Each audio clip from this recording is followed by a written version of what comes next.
कसरी गडबड खायो प्रश्न साथै छैन यहाँ। मान्य सदस्य, एकचोटि फेरि प्रश्न भनिदिन म अनुरोध गर्दछु। मेरो तयारीमा केही कमजोरी रहेको देखियो। साथै बहुचर्चित रेल सेवा सञ्चालनबारे सरकारको दृष्टिकोण के छ? रेल सेवा सञ्चालन गर्ने बारेमा सरकार सकारात्मक रहेको छ। बजेट विनियोजन मध्य प्रदेशमा सबभन्दा कम किन भयो? पर्साको वीरगञ्ज सरकारको प्राथमिकतामा किन परेन? मध्य प्रदेशमा कम बजेट विनियोजन भयो भन्ने कुरा साँचो होइन। 15% भन्दा बढी रकम मध्य प्रदेशमा नै जाने गरेको छ। त्यहाँ धेरै ठुलो खेतबारीको नष्ट भएको छ भने धेरै गाई बस्तु त्यहाँबाट हराइरहेका छन्। सयौं बिघा खेत बगाएर लगेको छ।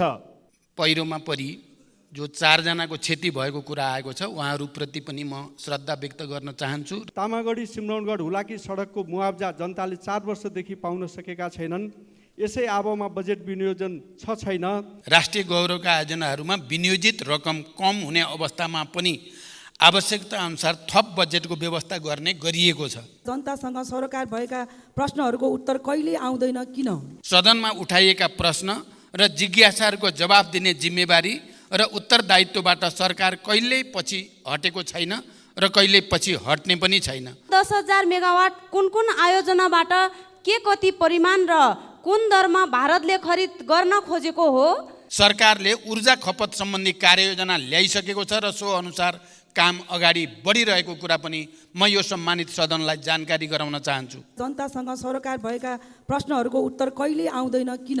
सदनमा उठाइएका प्रश्न र जिज्ञासाहरूको जवाफ दिने जिम्मेवारी र उत्तरदायित्वबाट सरकार कहिल्यै पछि हटेको छैन र कहिल्यै पछि हट्ने पनि छैन। 10,000 मेगावाट कुन आयोजनाबाट के कति परिमाण र कुन दरमा भारतले खरिद गर्न खोजेको हो? सरकारले ऊर्जा खपत सम्बन्धी कार्ययोजना ल्याइसकेको छ र सो अनुसार काम अगाडि बढिरहेको कुरा पनि म यो सम्मानित सदनलाई जानकारी गराउन चाहन्छु। 2 बोरा युरिया 1 बोरा DAP चाहिन्छ। भारतबाट ल्याउँदा नेपाल प्रहरीले जफत गर्छ। न त हामी दिन सक्छौँ न त ल्याउन दिन्छौँ, न त हामी किसान कार्ड बनाउँछौँ न त हामी नाका खोल्छौँ। जनताले कसरी सरकारको अनुभूति गरियोस्? सभामुख महोदय, धान रोप्ने सिजनमा विगतको जस्तो मल अभाव हुने अवस्था यसपटक रहेको छैन। बस्तीभन्दा बाहिर बस्ने नातागोता साथीभाइ आउँदा शुल्क तिरेर जानुपर्छ। समस्याको समाधान गर्न सरकारले पहल गरिसकेको म यहाँलाई जानकारी गराउन चाहन्छु। कर्णाली प्रदेश र मध्य प्रदेशका जनता गरिबीको रेखामुनि रहेका छन्। ती गरिबीको रेखामुनि रहेका जनताको जीवनस्तर कहिलेसम्म माथि उठ्छ? आगामी वर्षमा कर्णाली प्रदेशमा सिँचाइ तथा नदी नियन्त्रणका लागि छुट्टै बजेटको व्यवस्था गरिएको छ। हामी आफैले विकास गर्न सकिन्छ, तर विद्युत अर्कालाई सुम्पदैछौँ। के सरकारको योजना रणनीति हो?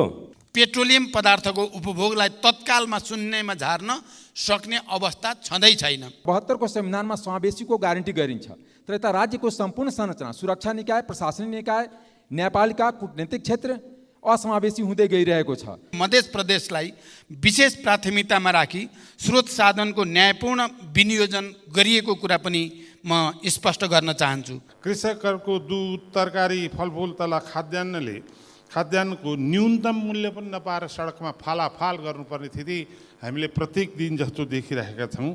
तरकारीको बजार प्रणालीमा देखिएका समस्या समाधान गर्न विकेन्द्रित प्रणाली अपनाई प्रदेश सरकार र स्थानीय सरकारलाई समेत जिम्मेवार बनाउने गरी कार्य अगाडि बढेको छ। सरकारको लाचारी र लम्पसारवादको प्रकाष्ठ हो के सरकार स्वयं राष्ट्रियता कमजोर बनाउन लागेको हो?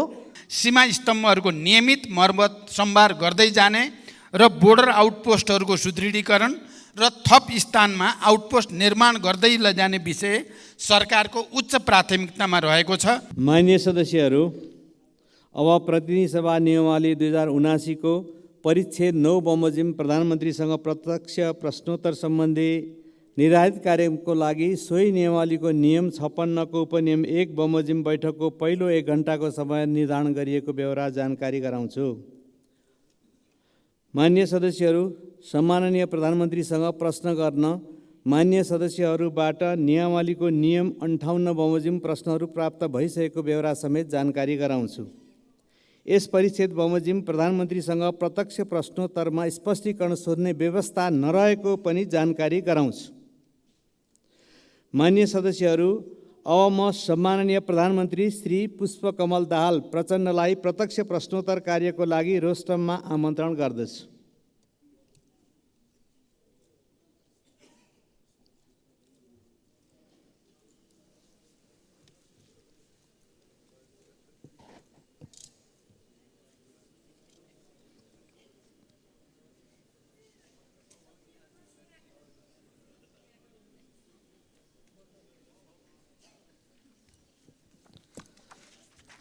मान्य सदस्यहरू, अब प्रधानमन्त्रीसँग प्रत्यक्ष प्रश्नोत्तर कार्यक्रम प्रारम्भ हुन्छ।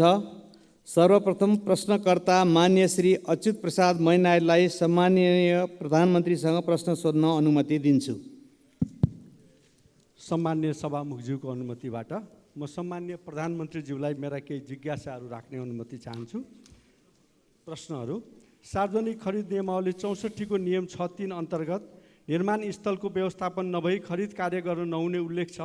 राष्ट्रिय गौरवका आयोजनाहरू बुढी गण्डकी, सुनकोशी मरिन, काठमाडौँ तराई द्रुत मार्ग, खोकना खण्ड, निजगढ अन्तर्राष्ट्रिय विमानस्थल टाङ्गिया बस्ती, पूर्व पश्चिम रेलमार्गको जग्गा अधिग्रहण एवं घर टहरा हटाउने, क्षतिपूर्ति दिने साथै तामागढी सिमरौनगढ हुलाकी सडकको मुआब्जा जनताले 4 वर्षदेखि पाउन सकेका छैनन्। यसै आबोमा बजेट विनियोजन छैन। साथै बहुचर्चित रेल सेवा सञ्चालनबारे सरकारको दृष्टिकोण के छ? र यसै गरी संसदमा समेत आवाज उठेको सम्मान्य सभामुख महोदय, रुस युक्रेन युद्धमा रुसको पक्षबाट नेपाली युवाहरूको संलग्नताको विषयमा सो बारेमा पनि म सरकारको जिज्ञासा जवाफ चाहन्छु। धन्यवाद। अब सम्माननीय प्रधानमन्त्री श्री पुष्पकमल दाहाल प्रचण्डलाई उक्त प्रश्नको जवाफ दिन अनुमति दिन्छु। सम्मान्य सभामुख महोदय, म यो प्रश्न उत्तर कार्यक्रममा मान्य सदस्यहरूको प्रश्नको उत्तरको निम्ति उपस्थित छु। म प्रश्न उत्तरमा सहभागी हुनु अगाडि केही दिनदेखि आएको अविरल वर्षाको कारण पूर्वी नेपालका खास गरी सङ्खुवासभा, ताप्लेजुङ, पाँचथरका जिल्लाहरूमा ठुलो धनजनको क्षति भयो र त्यसको प्रत्यक्ष अवलोकन गर्न नेपाल सरकारको तर्फबाट हामी त्यहाँ पुग्यौँ पनि, तर मौसमको खराबीको कारणले सबै चिज यथार्थ अवलोकन गर्न त हामीले सकेनौँ। तैपनि हामीले त्यहाँको निम्ति तत्काल आवश्यक पर्ने राहत, उद्धार र पुनर्स्थापनाको सम्भावनाबारे छलफल गऱ्यौँ र युद्ध स्तरमा उद्धार र राहत कार्यक्रम अगाडि बढाउन सम्बन्धित सबै निकायहरूलाई निर्देशित दियौँ। म अहिले त्यसको व्याख्या होइन, खालि म मृतकहरूप्रति श्रद्धाञ्जली र शोक सन्तप्त परिवारहरूप्रति समवेदना व्यक्त गर्न चाहन्छु। त्यसै गरी आज ओखलढुङ्गामा पनि फेरि पहिरोमा परि जो 4 जनाको क्षति भएको कुरा आएको छ, उहाँहरूप्रति पनि म श्रद्धा व्यक्त गर्न चाहन्छु र पीडितहरूप्रति संवेदना व्यक्त गर्न चाहन्छु। हामी सबै मान्य सदस्यहरूसँग नेपाल सरकारको तर्फबाट हाम्रो विकासको मोडालिटीको बारेमा, हाम्रो भौगोलिक अवस्थितिको बारेमा, भौगोलिक अध्ययन गरेर बस्तीको बारेमा हामीले गम्भीर रूपले र रणनीतिक रूपले नसोच्ने हो भने यस्ता घटनाहरूको पुनरावृत्ति भइराख्ने स्थिति छ। यतातिर नेपाल सरकारको पक्कै पनि गम्भीर रूपले ध्यान आकर्षित भएको छ। म सबै मान्य सदस्यहरूले पनि यो विषयलाई हामीले दीर्घकालीन ढङ्गले विचार गर्न जरुरी छ भन्ने आग्रह गर्न चाहन्छु। अब म प्रश्न उत्तरतिरै लाग्छु।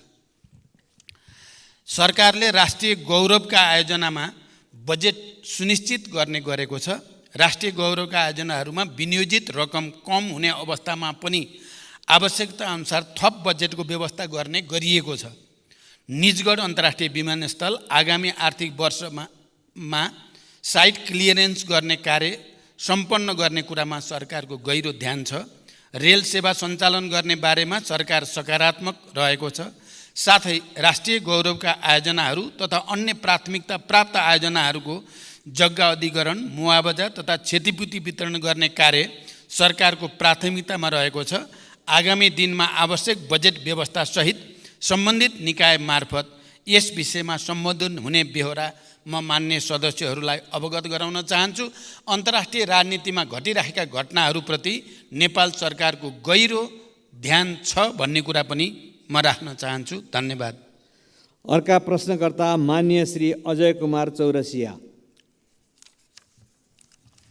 सम्मान्य सभामुख महोदय, सम्मान्य प्रधानमन्त्रीज्यू, लगभग 70% राजस्व मध्य प्रदेशको वीरगञ्जबाट सङ्कलन हुन्छ। जनसङ्ख्या अन्य प्रदेशभन्दा बढी भएको तर बजेट विनियोजन मध्य प्रदेशमा सबभन्दा कम किन भयो? पर्साको वीरगञ्ज सरकारको प्राथमिकतामा किन परेन? वीरगञ्ज सहरको स्तर उन्नतिको लागि के कार्यक्रम आएको छ? सम्मान्य प्रधानमन्त्रीज्यू, वीरगञ्जको नारायणी उपक्षेत्रीय अस्पताल, ठाकुराम बहुमुखी क्याम्पस, आदर्श नगर र नारायणी रङशालाको स्तर उन्नतिको लागि कति रकम विनियोजन भएको छ? स्वास्थ्य, शिक्षा र कृषि र रोजगारको राम्रो व्यवस्था बिना कुनै पनि मुलुकको उन्नति प्रगति हुन सक्दैन भन्ने थाहा हुँदाहुँदै यसमा सरकारको पर्याप्त ध्यान किन जान सकिरहेको छैन?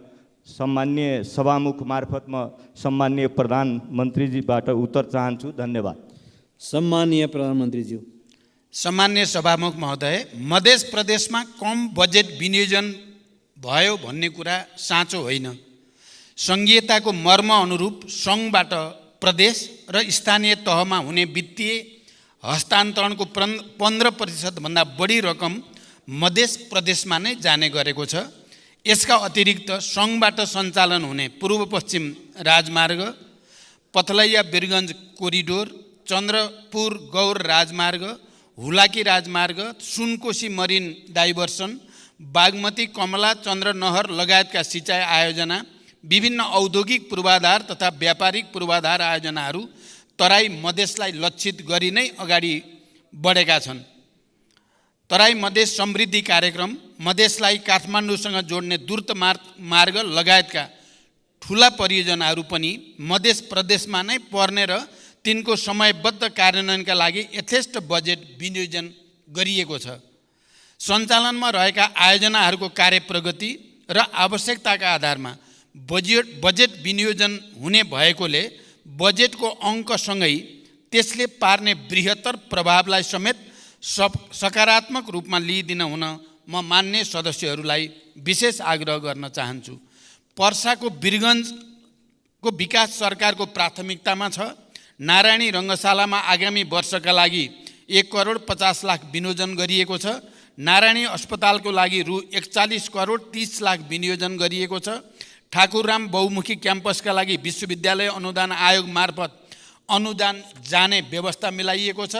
सरकारले मानव जीवनसँग सम्बन्धित अत्यावश्यक विषयहरू स्वास्थ्य, शिक्षा, कृषि र रोजगारीलाई उच्च प्राथमिकतामा राखेको छ। सरकारले स्वास्थ्य पूर्वाधार निर्माण, मेसिन उपकरण खरिद र जनशक्तिका लागि आवश्यक पर्ने रकम विनियोजन गरेको छ। बजेटको आकार चालु वर्षको भन्दा सानो हुँदा पनि आगामी वर्षको बजेटमा शिक्षाको बजेट घटाइएको छैन। कृषि क्षेत्रका लागि उत्पादनमा आधारित अनुदान, रैथाने बाली प्रवर्धन, रासायनिक मलमा बजेट व्यवस्था लगायतका कार्यक्रमहरू रहेको जानकारी गराउन चाहन्छु। धन्यवाद। अर्का प्रश्नकर्ता मान्य सदस्य श्री अञ्जनी श्रेष्ठ।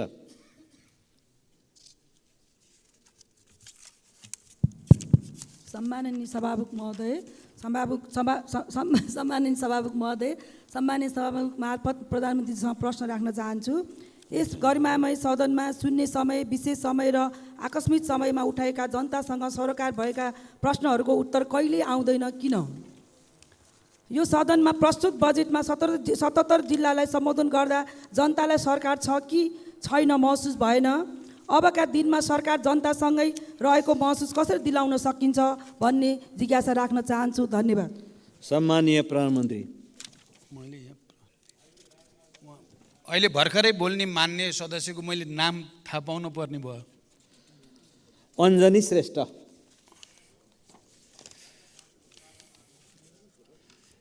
सम्मान्य सभामुख महोदय, सम्मानित सदनमा शून्य समय र विशेष समयमा मान्य सदस्यले उठाएका विभिन्न प्रश्नहरूमा सरकार संवेदनशील भई तिनको जवाफ नियमित रूपमा दिइ नै रहेको छ।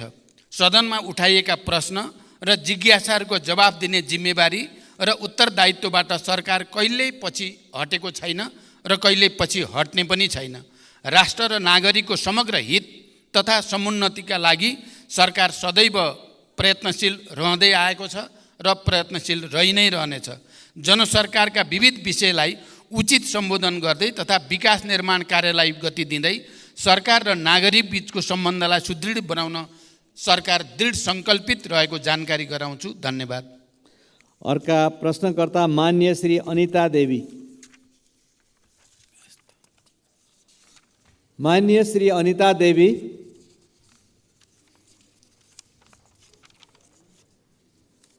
माननीय श्री अनिता देवी। यसपछि अर्का प्रश्नकर्ता मान्य श्री अनिसा नेपाली। सम्माननीय सभामुख महोदय, आज म सभामुख महोदय मार्फत प्रधानमन्त्रीज्यूलाई प्रश्न सोध्न चाहन्छु। सम्माननीय प्रधानमन्त्रीज्यूको हालै सम्पन्न भारत भ्रमणमा भारतले नेपालबाट 10,000 मेगावाट विद्युत खरिद गर्ने सहमति भएको जानकारी आयो। उक्त 10,000 मेगावाट कुन कुन आयोजनाबाट, के कति परिमाण र कुन दरमा भारतले खरिद गर्न खोजेको हो? खरिद सम्झौता कहिलेबाट सुरु हुन्छ र कहिलेसम्मको लागि हो? नेपालकै लगानीको विदेशी कम्पनीले ठेक्कामा निर्माण गरेका योजनाको विद्युत खरिद हुन्छ हुँदैन? यस सम्बन्धमा के कस्तो कार्यविधि तयार हुँदैछ? यस्तो महत्त्वपूर्ण विषय संसदको जानकारीको विषय हो कि होइन? धन्यवाद। सम्मानीय प्रधानमन्त्री। सम्मान्य सभामुख महोदय, भर्खरै मैले मित्र राष्ट्र भारतको भ्रमण गर्दा नेपालको जलविद्युत विकासका लागि लगानी भित्र्याउन र उत्पादित विद्युत निर्यात गर्ने सम्बन्धमा महत्त्वपूर्ण कार्यहरू भएका छन्। भारत सरकारले आगामी 10 वर्षमा नेपालबाट 10,000 मेगावाट जलविद्युत खरिद गर्ने प्रतिबद्धता भारतीय प्रधानमन्त्री श्री नरेन्द्र मोदीजीले व्यक्त गर्नुभएको कुरा अवगत भएकै छ। भारतसँगको दीर्घकालीन ऊर्जा व्यापार सम्झौतामा प्रारम्भिक हस्ताक्षर भ्रमणकै दौरानमा भइ पनि सकेको छ। सम्झौतामा अन्तिम हस्ताक्षर छिटै हुने विश्वास छ। देशमा हाल वर्षायाममा विद्युत उत्पादन क्षमता करिब 2800 मेगावाट रहेको छ भने अधिकतम खपत करिब 1900 मेगावाट पिक डिमान्ड रहेको अवस्था छ। आन्तरिक खपतभन्दा बढी भएको ऊर्जा खेर जान नदिने गरी छिमेकी भारतमा विद्युत निर्यात भइरहेको छ। यसबाट देशको व्यापार घाटा न्यूनीकरण गर्न समेत महत्त्वपूर्ण योगदान पुगिरहेको छ। देशभित्र नै अधिकतम आन्तरिक विद्युतीय ऊर्जा खपत वृद्धि गर्न सरकारले ऊर्जा खपत सम्बन्धी कार्ययोजना ल्याइसकेको छ र सो अनुसार काम अगाडि बढिरहेको कुरा पनि म यो सम्मानित सदनलाई जानकारी गराउन चाहन्छु। हाम्रो देशमा जलविद्युत उत्पादनको अत्यधिक सम्भावना रहेको र देशको समृद्धि हासिल गर्नका लागि एउटा महत्त्वपूर्ण स्रोतको रूपमा ऊर्जा व्यापार हुन सक्ने तथ्य निर्विवाद रूपमा रहेको छ। आन्तरिक खपतभन्दा बढी उत्पादन भएको विद्युतलाई निर्यात गरेर देशको आर्थिक विकासमा योगदान पुर्याउने लक्ष्य सरकारले लिएको छ र देशको आन्तरिक खपतलाई हेरेर अल्पकालीन, मध्यकालीन र दीर्घकालीन रूपमा खरिद सम्झौता गरिनेछ। हाल नेपाल सरकार एवं निजी क्षेत्रबाट निर्माणाधीन निर्माणको तयारीका अवस्थामा रहेका विद्युत आयोजनाहरूबाट उत्पादन हुने विद्युत मध्ये आन्तरिक खपत गरी बाँकी हुने विद्युत मात्र निर्यात गरिने नीति नेपाल सरकारको रहेको कुरा पनि म स्पष्ट गर्न चाहन्छु। आवश्यकताअनुसार निर्यात हुने परिमाणलाई मन्त्रालयका सचिव स्तरीय समितिले थपघट गर्न सक्ने व्यवस्था समेत रहेको छ। प्रचलित कानुनको परिधिभित्र रही विद्युत व्यापार हुनेछ। यस सम्बन्धी कार्यविधि ऊर्जा, जलस्रोत तथा सिँचाइ मन्त्रालय र नेपाल विद्युत प्राधिकरणबाट तयार पार्ने काम अगाडि बढिरहेको जानकारी गराउँछु। धन्यवाद। अर्का प्रश्नकर्ता मान्य श्री अब्दुल खान।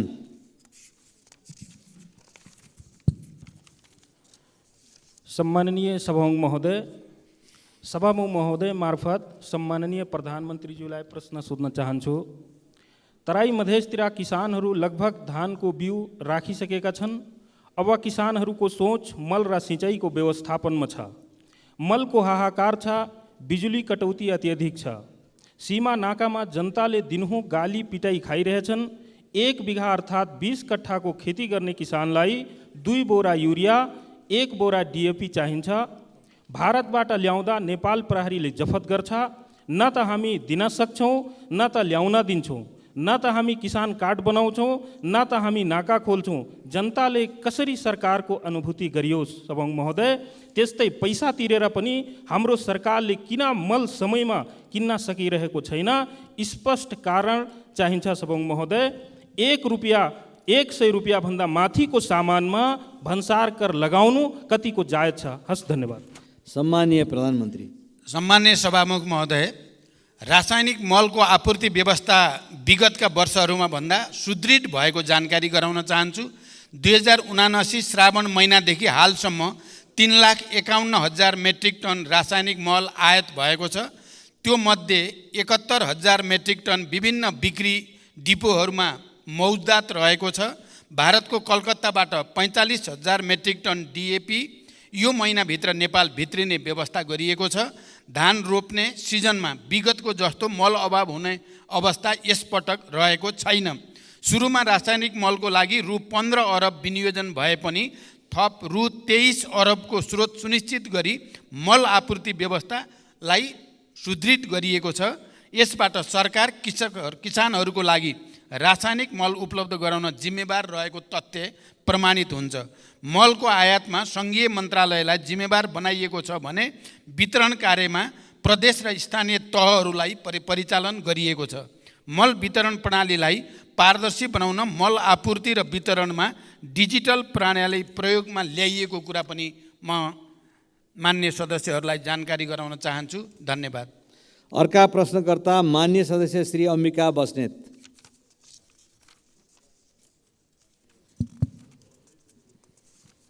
सम्माननीय सभामुख महोदय मार्फत सम्माननीय प्रधानमन्त्रीज्यूसँग जिज्ञासा राख्न चाहन्छु। गोकर्णेश्वर नगरपालिका वडा नम्बर 1 शिवपुरी राष्ट्रिय निकुञ्जभित्र पर्दछ। त्यहाँ सर्वसाधारण नागरिकहरूको बसोबास पनि छ। त्यो बस्तीभन्दा बाहिर बस्ने नातागोता भाइ साथीभाइहरू आउँदाखेरि शुल्क तिरेर मात्र जानुपर्छ। त्यही क्षेत्रभित्र गोसाइँकुण्ड जाने बाटो पनि छ, हेलम्बु जाने पुरानो बाटो पनि छ। तर निकुञ्जलाई शुल्क नबुझाइ सहजै अभिलेखीकरण मात्र गरेर आवत जावत गर्न पाइँदैन। यसभन्दा पहिला शुल्क नलाग्ने भनी 2 चोटि क्याबिनेटले निर्णय गरिसकेको भए पनि कार्यान्वयन नभएको जानकारी गराउन चाहन्छु। त्यही राष्ट्रिय निकुञ्जभित्र पर्ने टोखा छहरे हुँदै नुवाकोट जाँदा अभिलेखीकरण मात्र गरेर निर्विवाद आवत जावत गर्न पाइन्छ। एउटै निकुञ्जभित्र त्यस्तो विभेदकारी नियम किन लागू भइरहेको छ? सम्माननीय प्रधानमन्त्रीज्यूसँग मेरो जिज्ञासा छ र साथै त्यस्तो विभेदकारी नीति हट्नुपर्छ भनी जोडदार माग पनि गर्न चाहन्छु। हस्, धन्यवाद। जय नेपाल। सम्मान्य सभामुख महोदय, फेरि मलाई नाम भनिदिनु पर्ने भयो। यहाँ मेरो थोरै चाहिँ यो तलमाथि परेको छ। अम्बिका बस्नेत। मान्य श्री अम्बिका बस्नेतको प्रश्न छ। अम्बिका बस्नेत। अम्बिका बस्नेत।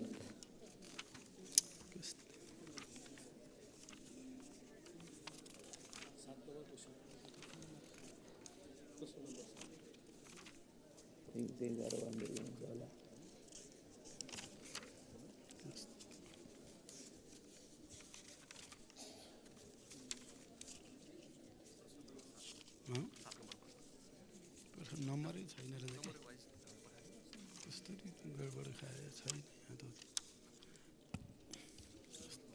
कसरी गडबड खायो? प्रश्न साथै छैन यहाँ। मान्य सदस्य, एकचोटि फेरि प्रश्न भनिदिन म अनुरोध गर्दछु। मेरो तयारीमा केही कमजोरी रहेको देखियो।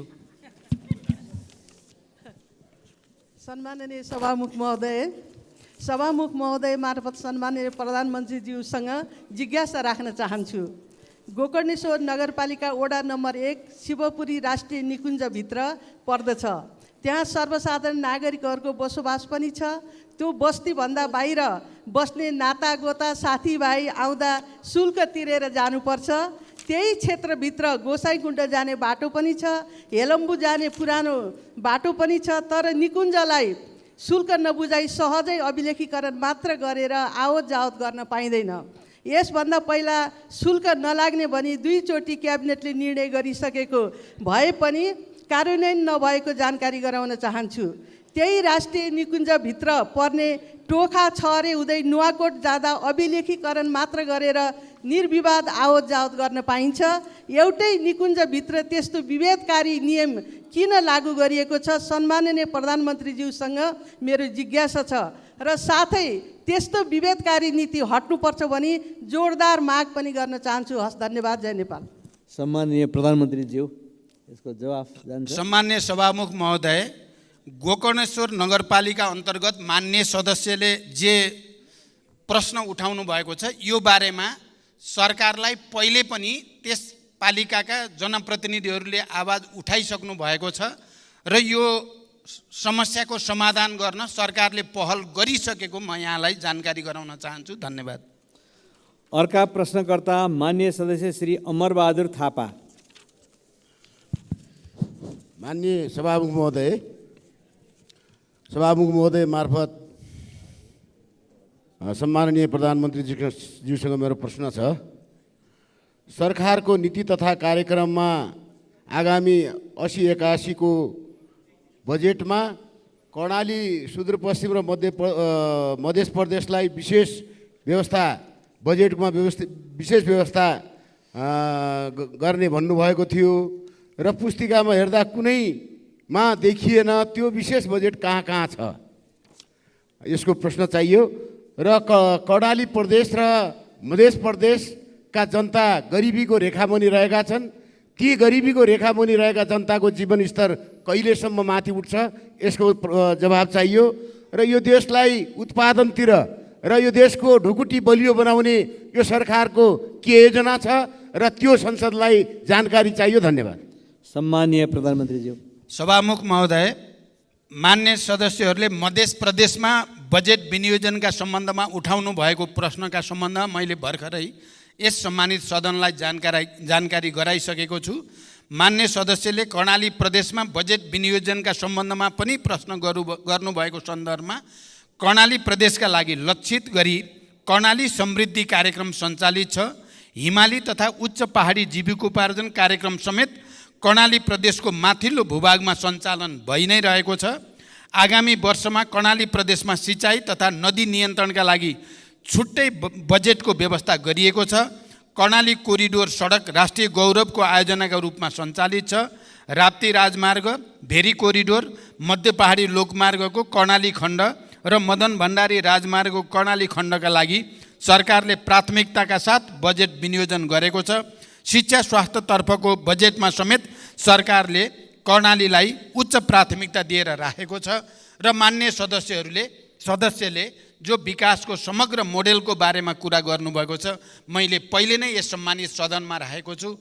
हामीले नेपालको समग्र विकास मोडेलको बारेमा समीक्षा गर्नुपर्ने आवश्यकता छ र त्यो समीक्षालाई अगाडि बढाउने कुरामा नेपाल सरकार गम्भीर रहेको ध्यानाकर्षण म गराउन चाहन्छु। धन्यवाद।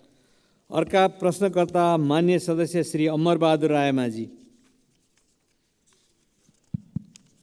सम्माननीय सभामुख महोदय मार्फत सम्माननीय प्रधानमन्त्रीज्यूलाई केही प्रश्न राख्न चाहन्छु। संसारको ध्यान क्लिन इनर्जीमा गइरहेको छ, तर हाम्रो सरकार यसप्रति बेखबर हो कि जस्तो छ। शक्ति केन्द्रको स्वार्थप्रति नतमस्तक हो बुझ्नै सकिएन। अस्ति प्रधानमन्त्रीज्यू भारत भ्रमण भयो।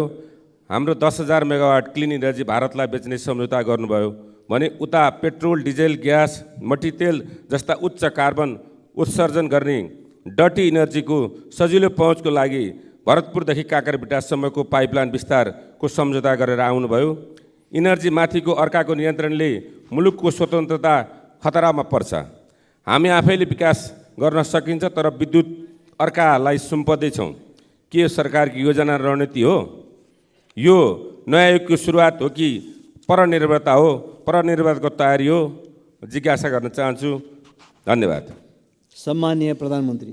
सभामुख महोदय, हाल देशमा हाइड्रो पावर, सोलर, बायोग्यास जस्ता स्वच्छ ऊर्जा क्लिन इनर्जीको स्रोतबाट विद्युत ऊर्जा उत्पादन भइ नै रहेको छ।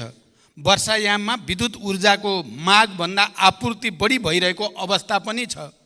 देशमा विद्युतीय र पेट्रोलियम दुवै ऊर्जाको प्रयोग भइरहेको छ।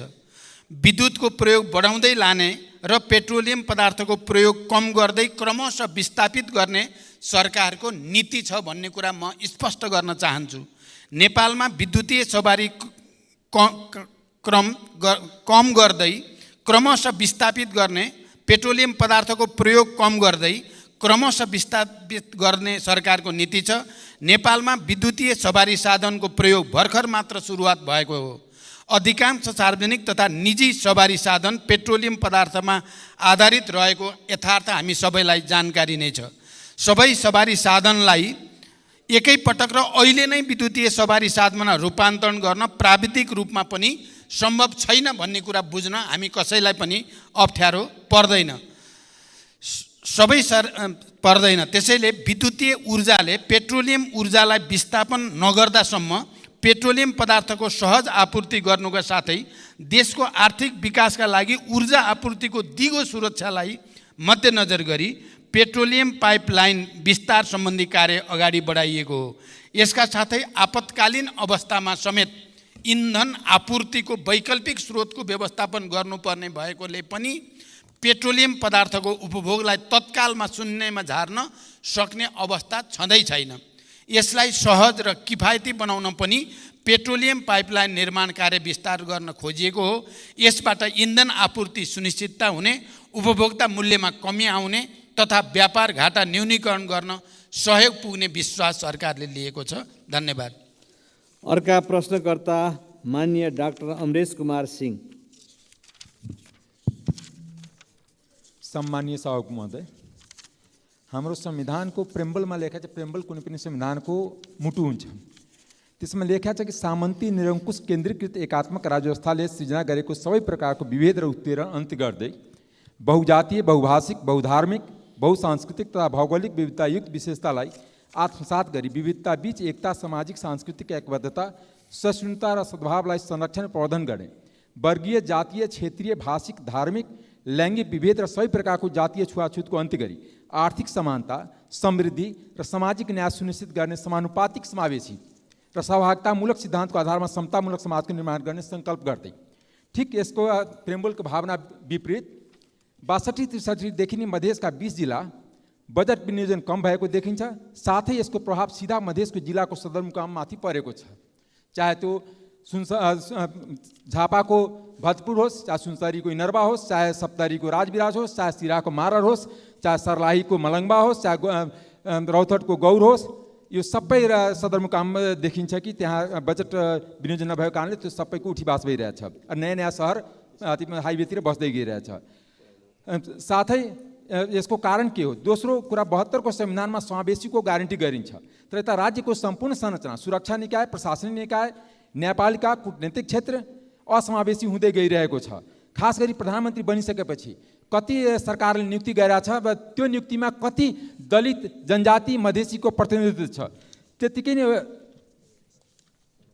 राज्यको संरचनाको शक्तिको बाँडफाँडमा पनि के लेखा छ कि संघ, प्रदेश र स्थानीय तल नेपालको स्वतन्त्रता, सार्वभौमिकता, भौगोलिक अखण्डता, स्वाधीनता, राष्ट्रिय सर्वाङ्गीण विकास, बहुदलीय प्रतिस्पर्धात्मक, लोकतान्त्रिक, गणतन्त्रात्मक, संघीय शासन प्रणाली, मानव अधिकार तथा मौलिक हक, कानुनी राज्य शक्ति, पृथकीकरण, नियन्त्रण तथा सन्तुलन, बहुलता र समानतामा आधारित समतामूलक समावेशी प्रतिनिधित्व र पहिचानको संरक्षण गर्ने छ। यो दिशामा झन् उल्टो गइरहेको हामीलाई आभास भइरहेछ। यसमा प्रधानमन्त्रीको जवाब चाहिन्छ। धन्यवाद। सम्माननीय प्रधानमन्त्री। सम्माननीय सभामुख महोदय, देशको समग्र विकासको निम्ति सरकारले लिएका नीतिगत प्राथमिकता र विभिन्न विशेष क्षेत्रको विकासका लागि गर्नुपर्ने लगानी आवश्यकताका आधारमा बजेट विनियोजन भएको कुरा मैले यस अगाडि पनि जानकारी गराइसकेको छु। मानव विकासका सूचकाङ्कमा पछि परेका कर्णाली प्रदेश, सुदूरपश्चिम प्रदेश र मध्य प्रदेशलाई विशेष प्राथमिकतामा राखी स्रोत साधनको न्यायपूर्ण विनियोजन गरिएको कुरा पनि म स्पष्ट गर्न चाहन्छु। राज्यको सम्पूर्ण संरचनालाई समावेशी बनाउँदै समावेशी लोकतन्त्रको सुदृढीकरणका लागि सरकार प्रयत्नशील पनि छ र प्रतिबद्ध पनि छ। सोही अनुसार विभिन्न नीतिगत, कानुनी र प्रक्रियागत सुधारहरूलाई निरन्तरता दिने कुरामा सरकार स्पष्ट रहेको जानकारी म मान्य सदस्यलाई गराउन चाहन्छु। धन्यवाद। अर्का प्रश्नकर्ता मान्य सदस्य श्री अमृतलाल राजवंशी। सम्मान्य सभामुख महोदय, सम्मान्य सभामुख मार्फत सम्मान्य प्रधानमन्त्रीज्यूलाई प्रश्न सोध्न चाहन्छु। सम्मान्य प्रधानमन्त्रीज्यू, दुधको गुणस्तर जाँच्ने दुध सम्बन्धी उच्च स्तरीय अध्ययन, किसानसँग प्रत्यक्ष सरोकार भएको दुधको न्यूनतम समर्थन मूल्य तोक्ने जस्ता महत्त्वपूर्ण कामहरू राष्ट्रिय दुग्ध विकास बोर्ड सरकारले खारेज गर्नुपर्ने कारण के हो, जबकि 2 वर्षभित्र दुधको उत्पादनमा आत्मनिर्भर गर्ने सरकारको लक्ष्य हासिल गर्न यस बोर्डको मुख्य भूमिका रहन्छ। साथै मिति 2080 असार 7 गते माननीय कृषि तथा पशुपन्छी मन्त्री र सचिवज्यूसँग भएको छलफलमा उहाँहरूले दिएको जानकारी अनुसार केही तथ्याङ्कहरू परिवर्तन भएकोले सोही अनुसार प्रश्न सोध्न चाहन्छु। लम्पी स्किन रोगको महामारीले 21,000 भन्दा बढी गाई भैँसी मरिसकेका, 6,08,200 गाई भैँसीहरू यो रोगबाट सङ्क्रमित भएका एवं 76 जिल्लामा यो रोग फैलेको अवस्था छ र यस विषयमा सरकारले के गरिरहेको छ स्पष्ट जानकारी होस्। धन्यवाद। सम्मानीय प्रधानमन्त्री। सम्मान्य सभामुख महोदय, राष्ट्रिय दुग्ध विकास बोर्डको कार्यक्षेत्र र मन्त्रालय एवं विभागबाट सम्पादन भइरहेको कार्य समानान्तर प्रकृतिको रहेको देखिएको हुँदा दोहोरोपन समेत देखिएको र यसलाई खारेज गरी यस सम्बन्धी नियामकीय र प्रवर्धनात्मक कार्य मन्त्रालय र विभागबाट सम्पादन हुने व्यवस्था मिलाइनेछ। हाल सार्वजनिक खर्चमा परेको चाप समेतलाई मध्यनजर गरी यो निर्णय लिइएको म जानकारी गराउन चाहन्छु। लम्पी स्किन रोग नेपालमा पहिलो पटक व्यापक रूपमा फैलिएको अवस्था रहेको छ। रोग लाग्न नदिन र लागेका पशुहरूलाई उपचारको लागि सङ्घ, प्रदेश, स्थानीय तह र विभिन्न संस्थाहरूमा रहेका पशु सेवा प्राविधिक परिचालन गरिएको छ। सङ्घबाट कृषि तथा पशुपन्छी विकास मन्त्रालयले सहसचिवको नेतृत्वमा प्रदेशमा 7 वटा टोली परिचालन गरिएको छ। स्थानीय तह र प्रदेशमा कार्यरत पशु सेवा प्राविधिकहरूलाई अनलाइन तालिमको व्यवस्था गरी क्षमता विकास गर्ने काम भइ नै रहेको छ। यो रोग नियन्त्रण र उपचारका लागि सङ्घीय स्तरबाट चाँडै बजेटको व्यवस्था गरी स्थानीय तहमा पठाउने प्रक्रिया अगाडि बढेको पनि म जानकारी गराउन चाहन्छु। आगामी दिनहरूमा यस्ता सङ्क्रामक रोग फैलिन नदिन क्वारेन्टाइन व्यवस्थापन, जनशक्ति व्यवस्थापन र औषधि उपचारलाई थप सुदृढ गरिनेछ। धन्यवाद। अर्का प्रश्नकर्ता मान्य सदस्य श्री अमृता देवी अग्रहरी।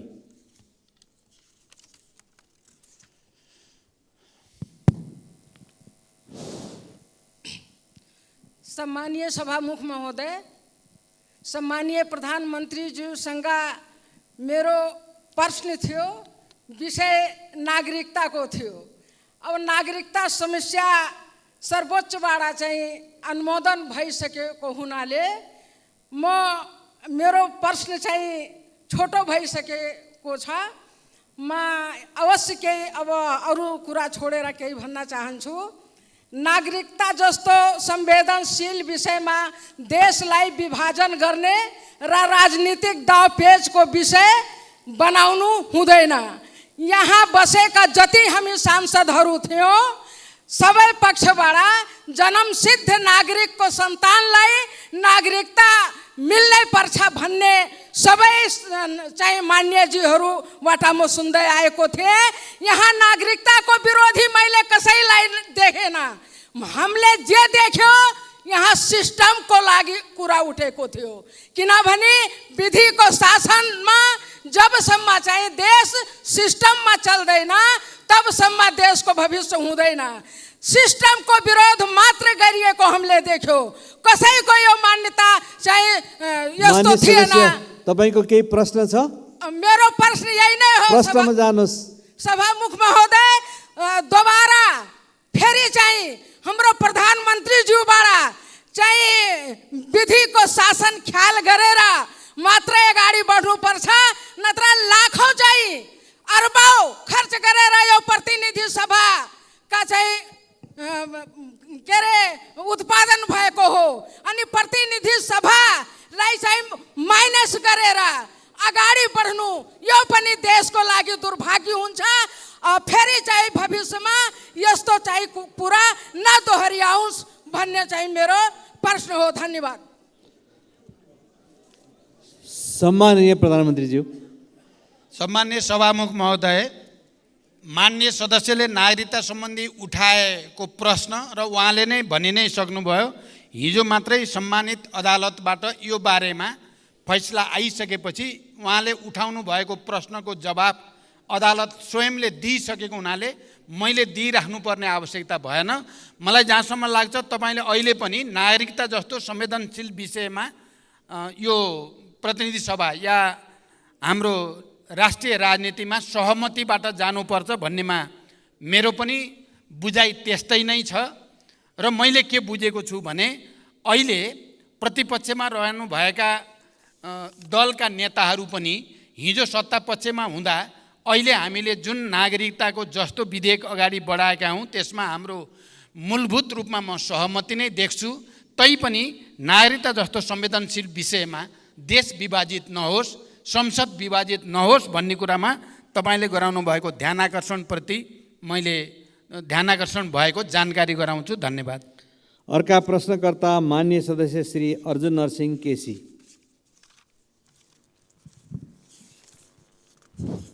सभामुख महोदय मार्फत म प्रधानमन्त्रीलाई प्रश्न गर्न चाहन्छु। नेपाल कृषि प्रधान देश, हरेक वर्ष किसान जुन बेला खेतीको समय हुन्छ त्यो मल नपाएर ती किसानहरू हाहाकार पर छटपटिनु पर्ने स्थिति एकातिर छ। तर त्यही समयमा कालो बजारियामा जहाँ जति किन्न पाइन्छ पाइन्छ। त्यो कालो बजारिया नियन्त्रण छ, न मल चाहिँ आपूर्ति गर्न सक्ने स्थिति छ। भर्खरै प्रधानमन्त्रीले 3,50,000 मेट्रिक टनको कुरा गर्नुभयो। वर्षको झन्डै 5,40,000 मेट्रिक टन देशमा आवश्यकता छ। अब त्यसैले यो भोग्नु पो एकातिर त्यो छ भने यो दुःखद अवस्थालाई चिरेर जसोतसो उत्पादन गरेका कृषकहरूको दुध, तरकारी, फलफुल तथा खाद्यान्नको न्यूनतम मूल्य पनि नपाएर सडकमा फालाफाल गर्नुपर्ने स्थिति हामीले प्रत्येक दिन जस्तो देखिरहेका छौँ। र त्यो सँगसँगै अर्कोतिर उपभोक्ताले चर्को मूल्य चुकाउनु पर्ने स्थिति जुन छ, त्यो स्थितिको अन्त्य के यो वर्ष अन्त्य हुनसक्छ? त्यसमा विश्वास गर्न सकिन्छ? त्यसमा सरकार साँच्चै दृढ छ? धन्यवाद। सम्माननीय प्रधानमन्त्री। सम्मान्य सभामुख महोदय, कृषि उपजको बजार प्रणालीमा कृषकले न्यून मूल्य पाउने र उपभोक्ताले चर्को मूल्य तिर्नुपर्ने अवस्थाको अन्त्य गर्न प्रमुख खाद्यान्न बालीको सिजन पूर्व नै समर्थन मूल्य तोक्ने व्यवस्था नेपाल सरकारले गरेको छ। दूध उत्पादक कृषकहरूले पाउने न्यूनतम मूल्य तोकिएको छ भने उखु उत्पादक कृषकहरूलाई रु 70 प्रति क्विन्टलको हिसाबले अनुदान उपलब्ध गराउने व्यवस्था मिलाइएको छ। तरकारीको बजार प्रणालीमा देखिएका समस्या समाधान गर्न विकेन्द्रित प्रणाली अपनाई प्रदेश सरकार र स्थानीय सरकारलाई समेत जिम्मेवार बनाउने गरी कार्य अगाडि बढेको छ। आधुनिक कृषि बजार पूर्वाधारहरूको विकास तथा व्यवसायीहरूसँगको सहकार्यमा खरिद सुनिश्चितता गर्ने गरी कार्यक्रम सञ्चालित छन्। बजारको माग अनुसार नाशवान कृषि उपजको उत्पादन गर्न बजार सूचना प्रणाली स्थापना गरी कृषकहरूलाई सुसूचित गर्ने कार्यक्रम बनाइएको छ। बढी उत्पादन भएको कृषि उत्पादन कोल्ड स्टोरमा राख्न सक्ने गरी पूर्वाधार विकासको कार्य अगाडि बढिरहेको छ। सरकारले केही कृषि उपजको न्यूनतम समर्थन मूल्य तोकिसकेको छ भने मान्य सदस्यहरूको सुझाव अनुसार सम्भव भएसम्म अन्य उपजको पनि न्यूनतम समर्थन मूल्य तोक्दै जाने सरकारको नीति रहेको जानकारी गराउन चाहन्छु। धन्यवाद। अर्का प्रश्नकर्ता मान्य सदस्य श्री अशोक कुमार चौधरी। सम्मान्य प्रधानमन्त्रीज्यू, मेरो नाम नोट गर्नुहोला। मेरो नाम अशोक कुमार चौधरी, फेरि भुल्नुहोला। सम्मान्य सभामुख महोदय, म सभामुख मार्फत प्रधानमन्त्रीज्यूलाई केही प्रश्न गर्न चाहन्छु। सम्मान्य प्रधानमन्त्रीज्यूले स्वयं 2080 जेठ 22 को सम्मानित सदनको बैठकमा सीमा सुरक्षा समस्या हल गर्दै लाने बताउनुभयो। तर भारततर्फ 4262 स्थानमा सीमा स्तम्भ मर्मत गर्नुपर्ने, 1533 सीमा स्तम्भ हराएको र चीनसँग 2वटा सीमा स्तम्भ निर्माण गर्नुपर्ने महालेखाको प्रतिवेदन 2079 छ। सभामुख महोदय, राष्ट्रिय अखण्डता, स्वाधीनता, राष्ट्रियतासँग जोडिएको सीमा रक्षा, निर्माण र मर्मतका लागि यो सरकारबाट आवश्यक बजेटको विनियोजन नहुनु सरकारको लाचारी र लम्पसारवादको प्रकाष्ठ हो। के सरकार स्वयं राष्ट्रियता कमजोर बनाउन लागेको हो? होइन भने राष्ट्रिय हितको रक्षा गर्न सरकारलाई के कुराले रोकेको छ? म सम्माननीय सभामुख मार्फत सम्माननीय प्रधानमन्त्रीज्यूलाई यसको उत्तर चाहन्छु। धन्यवाद। सम्माननीय प्रधानमन्त्री। सम्माननीय सभामुख महोदय, नेपालको सार्वभौम सत्ता, राष्ट्रिय स्वतन्त्रता, भौगोलिक अखण्डता, सिमानाको सुरक्षा, राष्ट्रिय एकता लगायत राष्ट्रिय हितको रक्षाको लागि सरकार संवेदनशील र निरन्तर प्रयत्नशील रहेको जानकारी म गराउन चाहन्छु। यसै सन्दर्भमा अन्तर्राष्ट्रिय सीमा सुरक्षालाई थप सबल, सुदृढ र प्रभावकारी बनाउन सीमा स्तम्भहरूको नियमित मर्मत सम्भार गर्दै जाने र बोर्डर आउटपोस्टहरूको सुदृढीकरण र थप स्थानमा आउटपोस्ट निर्माण गर्दै लैजाने विषय सरकारको उच्च प्राथमिकतामा रहेको छ र सोही बमोजिम स्रोत साधन र जनशक्तिको व्यवस्था पनि गरिएको छ। हालसम्म स्थापना भएका 250 बोर्डर आउटपोस्टहरूमध्ये 128वटाको भौतिक संरचना निर्माण भएको र चालु आर्थिक वर्ष 79-80 सम्ममा थप 10 बोर्डर आउटपोस्टहरू निर्माण